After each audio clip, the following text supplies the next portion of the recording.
नमस्ते दोस्तों, Kodoli high school और भाई शंतु पाटिल अप्पा जूनियर कॉलेज के अंतर्गत 12वीं हिंदी कक्षा के लिए घटक, व्याकरण और उपघटक, अलंकार इसकी पढ़ाई आज हम करेंगे।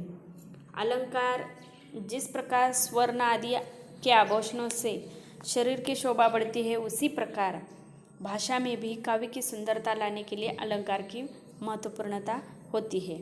अलंकार से ही भाषा की उत्पत्ति होती है। मुख्य रूप से अलंकार के 3 भेद हैं: शब्दालंकार, अर्थालंकार और उभय अलंकार।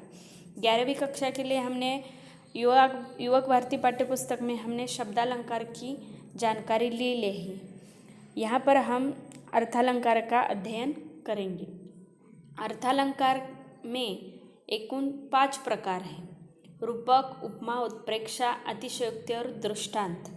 यहाँ पर अर्थालंकार का पहला भेद है रूपक, जिसकी व्याख्या है जहाँ प्रस्तुत अथवा उपमेय पर उपमान अथवा अप्रस्तुत का आरोप होता है अथवा उपमेय या उपमान को एक रूप मान लिया जाता है, वहाँ पर रूपक अलंकार होता है। यानी उपमेय और उपमान इन दोनों में कोई फर्क नहीं होता, एक दूसरे वस्तु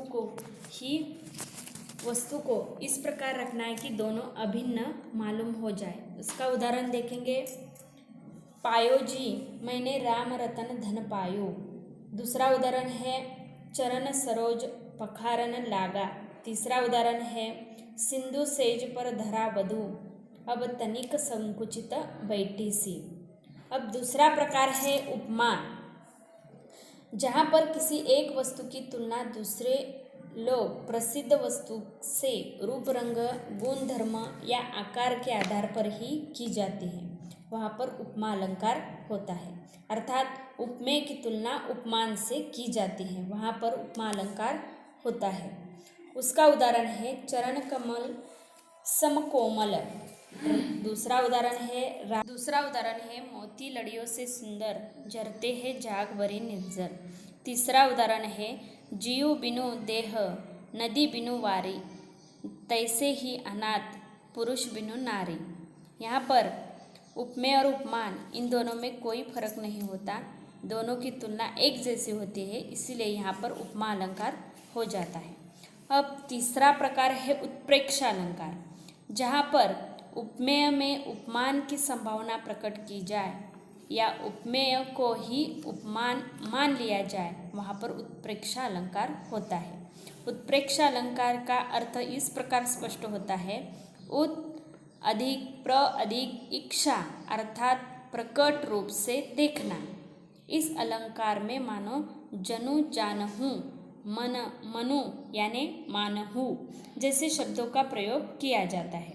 इसका उदाहरण है सोहत ओढ़े पीत पट श्याम, सलोने गात। सोहत ओढ़े पीत पट श्याम, सलोने गात। मानो नीलमणि शैल पर आतप परयो प्रभात।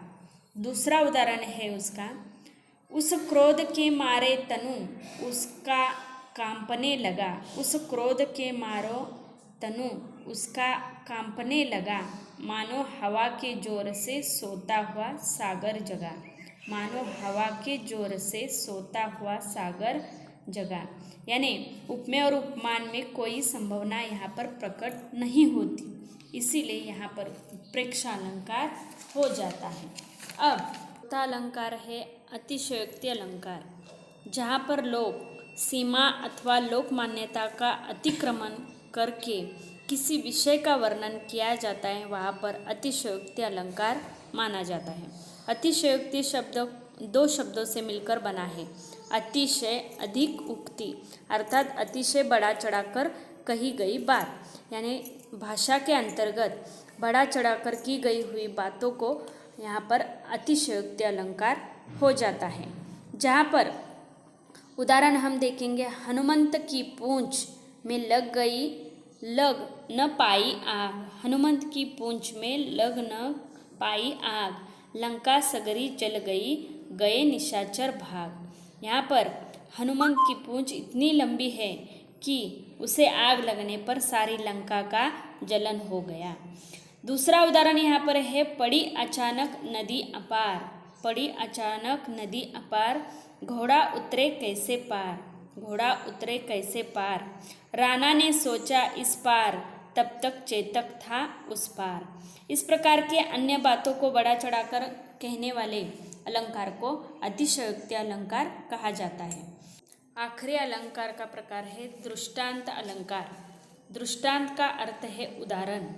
किसी बात की सत्यता प्रमाणित करने के लिए उसी ढंग से कोई दूसरी बात कही जाती है जिससे पूर्व कथन की प्रामाणिकता सिद्ध हो जाए, वहाँ पर दृष्टांत अलंकार होता है।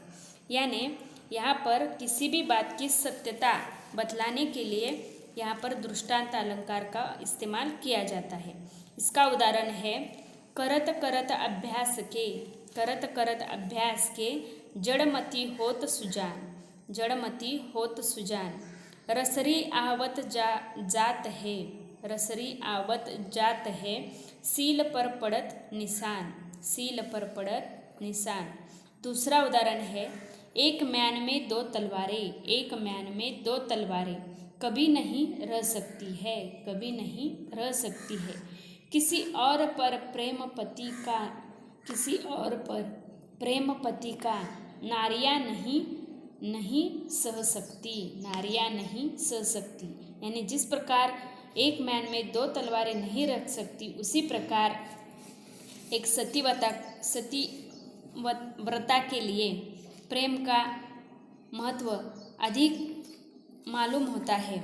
उसी प्रकार इस दृष्टांत का इस्तेमाल इस अलंकार में लेकर भाषा की सुंदरता बढ़ाई जा सकती है। इस प्रकार आज हमने इस अलंकार और अलंकार के भेद देखे हैं, जिसमें अर्थालंकार के 5 प्रकार भी हमने आज अध्ययन किए हैं। इस अलंकारों को आपने पढ़ाई करके मुझे इस पर कुछ उदाहरण आप भेज सकते हैं। धन्यवाद।